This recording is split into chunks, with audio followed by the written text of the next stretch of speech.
We run a partnership readiness assessment. We've had nearly 1,000 people complete it. People like you are ambitious, accountants, lawyers, consultants, whether in a big four or an international law firm, right down to a strong regional firm. And I analysed the results that we've got over the last 2 years, and there were some common themes that came out. And the first theme I want to talk about on this video is, when is delegation actually delegation? I know that sounds strange, doesn't it? You've been taught how to delegate, and I'm sure you delegate. And that's what our survey tells us. Our survey tells us, in fact, when we looked at the 12 key indicators, that the strongest one that people said, I am most confident I'm doing and I'm strong at, is delegation. However, when we work with people wanting to make partner, which is quite representative of people doing the survey, we find a big gap is delegation. So what's going on here?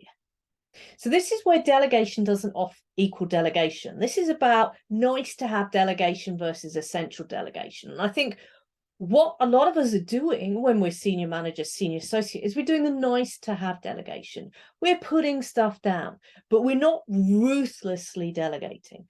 By that, I mean looking at everything that comes across our desk and passing it on and finding a reason not to pass it on, rather than looking at it, finding a reason to pass it on. Because it's when you do that ruthless delegation, when you really make it a cornerstone of what you do. So that means every day you set aside time to go, what can I send down? What can I delegate? How can I give this? So you have some daily planning time to do this. You have good delegation skills. By that, I mean that you are making sure there's a bit of back pocket time in case things are running late. You've got clear deliverables with the person you're delegating to. You're not taking the, oh yeah, I think I've got time for that, as I've got time for that, but really digging down, do you have time for this?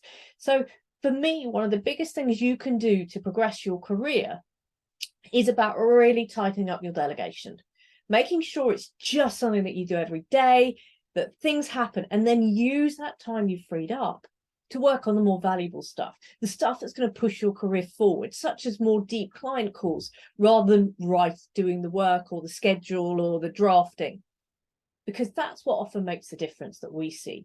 It is about this delegation, and not just saying you delegate, but truly delegating in a systematic, ruthless way.